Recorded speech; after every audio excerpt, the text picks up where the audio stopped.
appreciate a little help. MJ, you see, Harry, like all great men, knows that actions speak louder than words. Huh. Is that so? In that case... How you doing?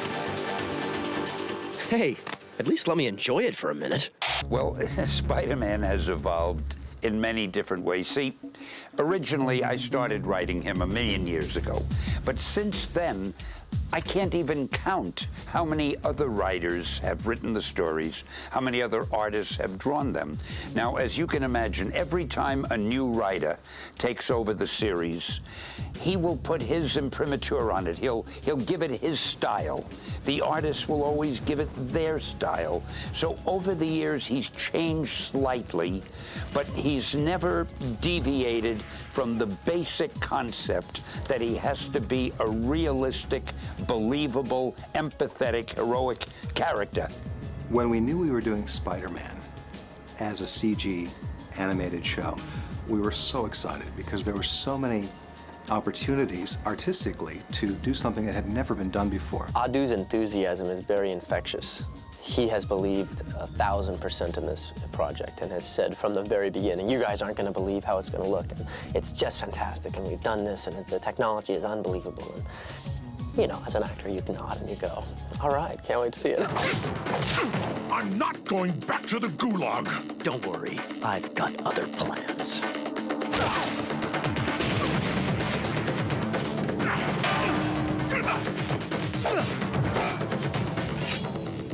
You've changed, Spider-Man. I love the artwork, I love the acting, I love all the subtle things, the way the body language, the way the characters react when they're being spoken to, the way they speak. It's just, to me, everything that an adventure animated series should be. Never underestimate the superhero. Oops. That never happens. Prior to Spider-Man, I actually had 2 other series that were also computer animated. Shows like Starship Troopers and Heavy Gear. Starship Troopers was a 40-episode series, did very, very well. It was actually nominated for an Emmy. It was a very realistic space drama set in far-flung galaxies where we fought bugs and people had great adventures. So, having worked in CG before, we knew we wanted to do something fresh, something different. And for us, trying to figure out what exactly that was going to be was a really dynamic process. We wanted something that would be very pleasing to the eye. We wanted something that was very colorful, that had opportunities for lighting that traditional 2D animation did not permit. We found that the closer we got to realism, the creepier the characters got. They're sort of like stuffed, flayed people or marionettes, you know, Thunderbirds are go.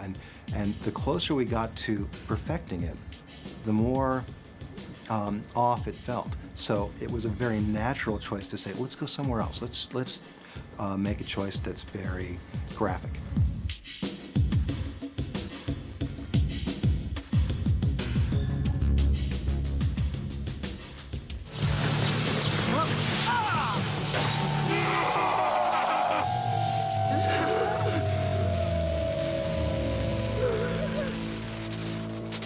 Our natural first choice was right in front of us.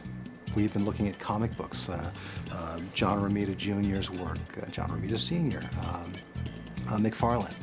A number of great artists have supported the Spider-Man stories over the years, and for us, one of the first steps was just to put all that stuff in front of us and see what we reacted well to, see what we liked. For example, Todd McFarlane's design for the spider webs. Beautiful. I love that sort of knotted spaghetti look, and we tried to emulate that as we made choices for our series. Some of the work that Mark Bagley did with the youthful qualities of the character of Peter Parker, that gangly 17-year-old body, and immediately we knew that was a direction that we wanted to follow through on. We had a lot of good source material from the comics, and we wanted to build on that. I must say I was a little concerned about it. I didn't have great expectations for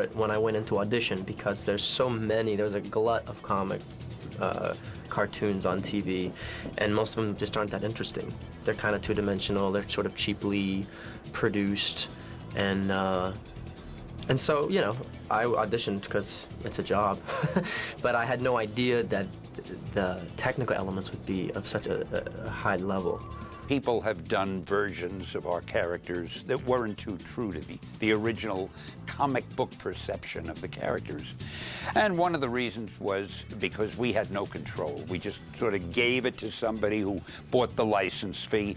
We were unsophisticated in such matters, and they did jobs that were less than admirable as far as the interpretation of our characters. We are so fortunate now. I really have made it a point not to butt in as long as we have the best possible people doing the project. I had such confidence in the people who were working on the show, and after seeing the show, they more than exceeded my confidence. Spider-Man swallowed the bait. Sucked in the whole hero package like it was clean air, just like you predicted, Kingpin. Poor little Spider-Man can't get no respect. What a rube. When they were working on the feature film Spider-Man, the Sam Raimi film, we got the contract at Sony to develop an animated TV series as well. So I began working at that point with one of the creative executives at Sony. We started gathering art and reference, and at that point they brought in Brian Michael Bendis, who is a writer who works on Ultimate Spider-Man. Really nice guy, and he's really, really proud of what we've accomplished on the series. He did a pilot script. This pilot script was very edgy, it was very different, it was very much based on the work that he had been doing in his Marvel comic. And with that script and with some of the art that I and my team were starting to develop, we shopped the show around, and MTV said, this is great, this is what we want. So in the fall of 2001, we shook hands with MTV and began in earnest.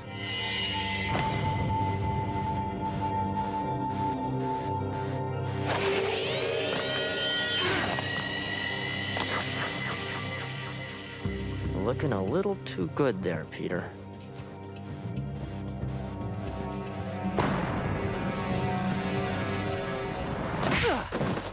After we made the decision to make it a computer animated show, we needed to find out which studio could work with us on the show. There are a number of studios all over the world that were very interested. Spider-Man's a very popular character, and we set up basically an open audition for studios. We wanted to know that the studio had the aesthetic ability and the technical ability to pull off what we wanted in our art direction. What we were looking for was this toon-styled line where the exterior perimeter of the character would have a line around it, and that line needed to be something that we as storytellers could control very carefully. We needed to be able to control the color of the line, we needed to control the line thickness, the line weight, so that as a character's hand came closer to camera or farther away, for example, it would not clot up and just become the line itself. It needed to look like an illustration. And that may sound easy, but it was actually a very difficult technological achievement to pull that off. And the studio that won the contract, hands down, was Mainframe, which works out of Vancouver, Canada. Mainframe is famous for doing Reboot, which was one of the first computer animated shows that ever was on the air. They have an extraordinary team up there. They have people who have been doing keyframe animation for CG for almost 10 years, and they've really protected their talent pool. And the subtlety of the performance and acting that we have in our series is in many ways a tribute to the skill of those animators that are working on the series up there. And here I thought you weren't paying attention.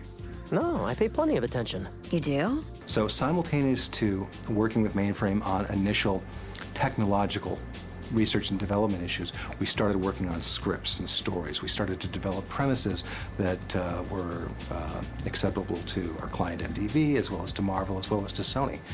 We've hired writers and story editors who would polish these stories and develop them up. And as those stories started to define themselves, we were able to do more illustrations to support those stories. Who are these extra characters? Who's this bad guy? What does Electro look like? What can we do that is unlike anything that has been done before? I've been reading a lot of Spider-Man comics since I've done this, because I have to talk about it all the time, you see. And it's great. It's a great dynamic to have a teenage character that's a superhero. No, that's okay. Maybe you'd like to sit behind the desk. Just let me know. I certainly have nothing better to do in my own office. Sorry, Mr. Jamerson, I've got to go. Parker, get back here. I'm not done throwing you out. The writing process for a show like Spider-Man is very dynamic. There's a number of people that are involved. Primarily, our executive producer, Morgan Gendell. They brought me in. I read a few of the scripts. I thought, yeah, I could have fun doing this. I hadn't been involved with animation before, but I came in and basically looked at a few of the scripts that had already been written, saw what was needed, started some new stories in development, and got things rocking and rolling.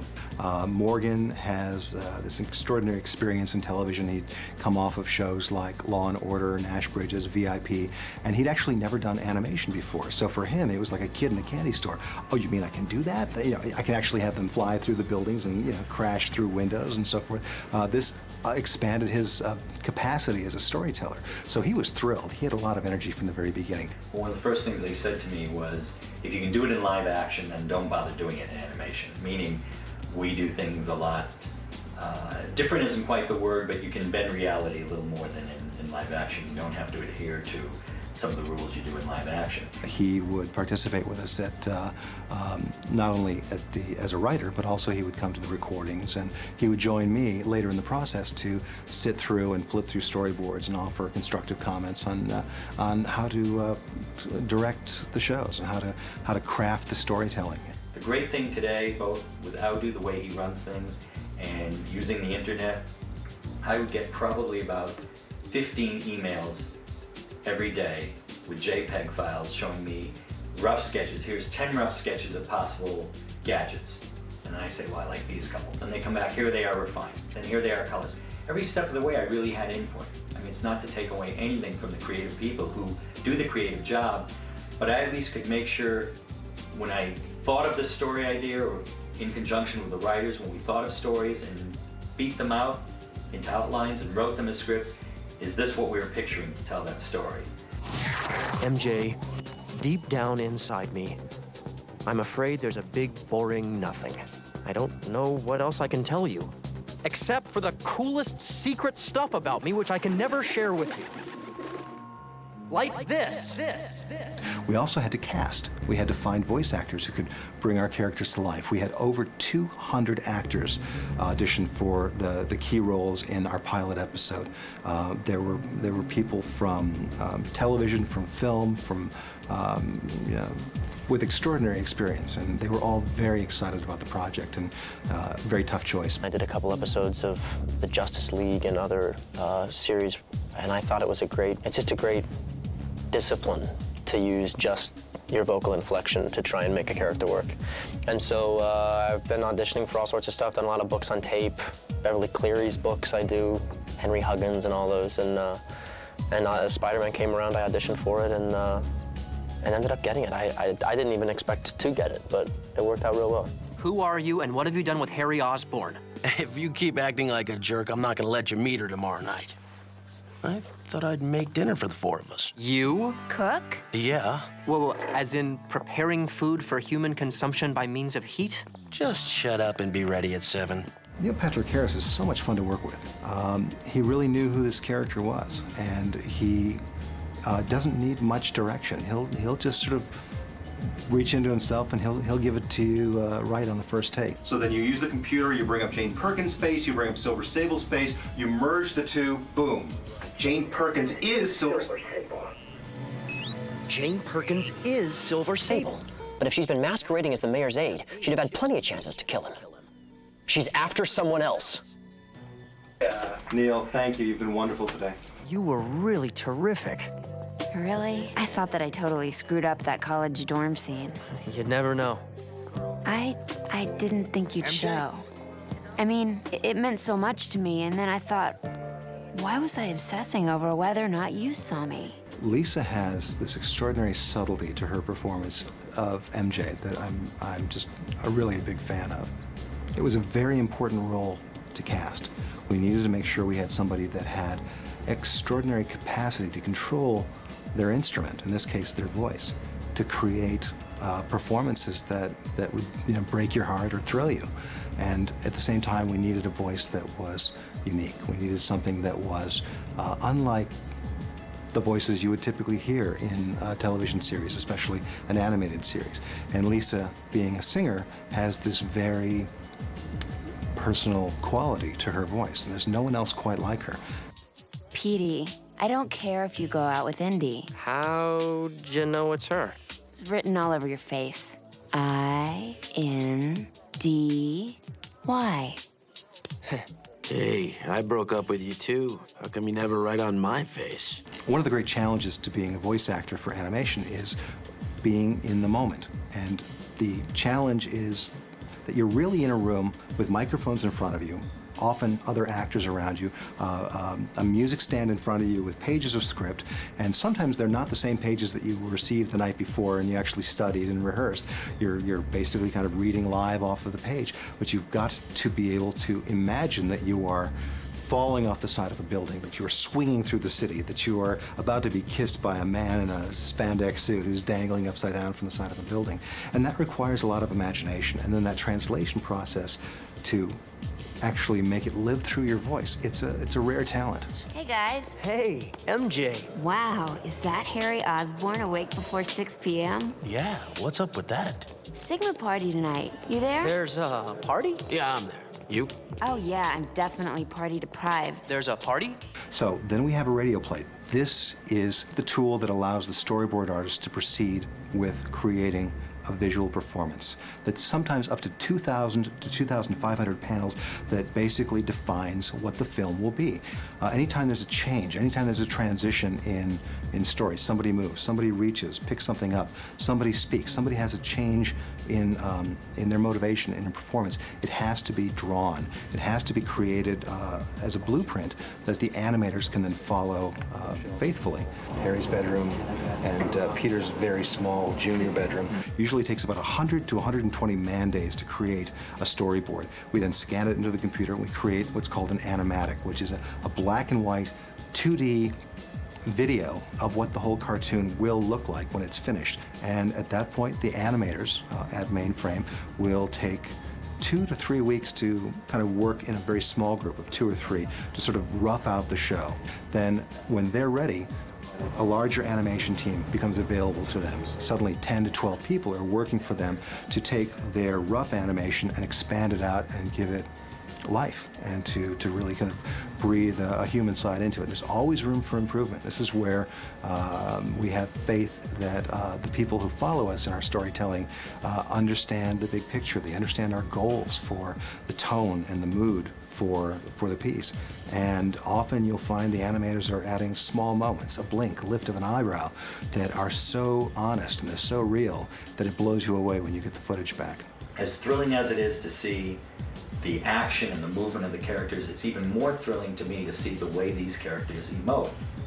They're cartoon characters. Somebody is sitting down at a keyboard and making their lips or nose or eyebrows move or whatever, and they do it, they emote. They're funny, they roll their eyes, they're sarcastic, they're sad, they're happy. That is fabulous, to be able to take these computer-generated images and bring them to life. Don't you remember? You smiled at me. You cared.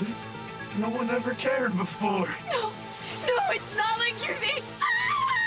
You do care for me, don't you, Sally? Don't you? During the process of animation, we receive work-in-progress tapes, 5 of them, where we have our 2D animatic mixed with a half-finished animation, mixed with a couple of shots that are actually completed or actually finished.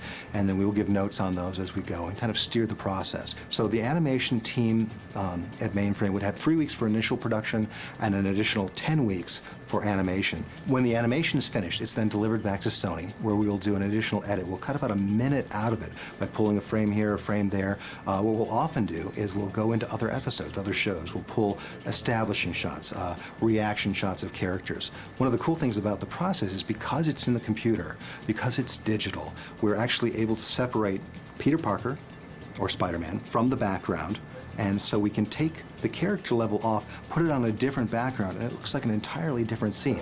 Coming up from the crouch, that has to go there. So we edit the picture together, we lock it down, and when we have that picture locked to the point where we know that we don't want to change a frame, at that point it's ready for music. We send it to John Digweed, Nick Muir and Will Anderson, who are our composers for the series. They have then about a week, possibly 2 weeks if they're lucky, to score the entire 20 minutes. And it's mostly original stuff, in the sense that it's all original material. Sometimes they'll tap into a theme that was created for a certain character from another episode. Oh, some of those, remember that shaker rattle stuff we had in the lizard show? Maybe, yeah, some stuff with jungle percussion.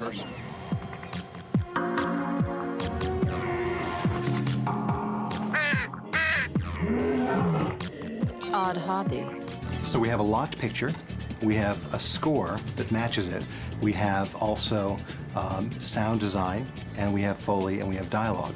It all comes together on the mix stage. And our process at the mix stage is exactly the same process that you would use in a feature film, where we are making choices about where the music is up, where the sound effects are up, echoing voices, creating special effects for monster voices, and we bring it all together.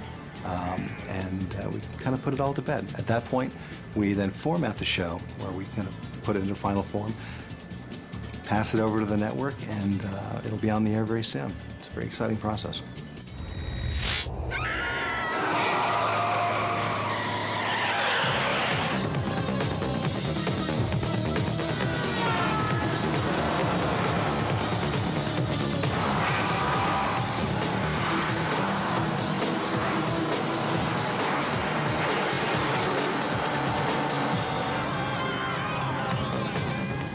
The other dynamic to it all is we do have 13 episodes. They're going simultaneously. It's an assembly line. One show starts on week 1. About a week later, maybe 2 weeks later, the next show starts. So while you've got one show commencing storyboards, you've got one that's in mid-storyboard review, you've got one that's going to be in animatic review, you have animation handout that's occurring the same week, and it's a scheduling nightmare to pull all this together so that everybody gets the time they need and that the machine is running smoothly. And vast sums of other people's money are involved, and you've got to get it right. If you do it right, they let you do it again. Funny thing, when I first began the character, I've been asked so often, how did I feel? Did I ever expect that today there'd be major motion pictures and great television animated series and so forth? All I hoped was that somebody would buy the magazine and I could keep my job and I'd keep getting my salary. And I mean, in a million years, neither I nor anybody at the company could have thought that we'd be doing an interview for a DVD. We didn't know what a DVD was. We didn't have DVs. In fact, the reason my fingers are so stinted, we were always scratching things on the walls of caves in those days.